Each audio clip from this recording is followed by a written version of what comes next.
დავხვეწოთ მაქსიმალურად ჩვენი მომსახურება, იქნება სტუმართან ურთიერთობა, ეს იქნება ოთახის მომზადება. ასე შემდეგ, ისე რომ დასუფთავების განყურათო გადავხედოთ, ხო, 8 საათის მანძილზე უნდა ვეცადოთ ხოლმე, ანუ სასტუმროში როცა ვქმნით ნახოს კარადაში სიტყვაზე რაღაცა ნიუანსი.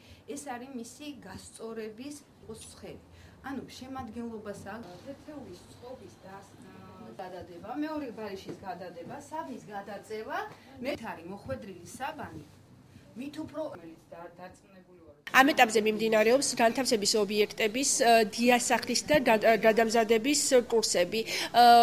უპირველესი მიზანი არის სერვისის ჩვენი ტრენინგების ჩატარების უპირველესი მიზანი არის სერვისის დონის გაუმჯობესება და ყველასთვის კარგად მოიხსენებათ სერვისის ერთ-ერთ ნაწილს წარმოადგენს სისუფთავე. ტრენინგებში მონაწილეობს 30 დიასახლისი. ძალიან რთული სპექტრი ამჟამად ბათუმში საერთოდ დასუფთავების განყოფილების მუშაობა.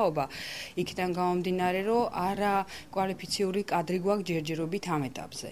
ანუ არის ძალიან ბევრი ნიუანსი დასახვეწი. პირველ რიგში, რა თქმა უნდა, სტუმართან ურთიერთობა არის ძალიან დასახვეწი. ტრენინგი მოიცავს ძალიან ფართო სპექტრის მასალას, ყველა ზედაპირების მოვლას, ყველა ტიპის თეთრეულის მოვლას და ასევე შერჩევას, ყიდვას. ეხებოდა ეს ტრენინგი დასუფთავების სამსახურს, როგორ უნდა დასუფთავდეს ოთახი ან გარე ტერიტორია, უნდა შევისწავლოთ სტუმრის ფსიქოლოგია, მიუდგეთ მას, გამახვილდა ყურადღება ხსნარებზე, მათ ფართო სპექტრზე, მსოფლიო სტანდარტების წინ მიდის, მიმდინარეობს, ჩვენ უნდა ავყვეთ მას და ფეხდაფეხ უნდა მივყვეთ, რომ ტურიზმი განვითარდეს, სტუმარი ჩამოვიდეს და მაქსიმალურად კმაყოფილი წავიდეს ჩვენი ქვეყნიდან.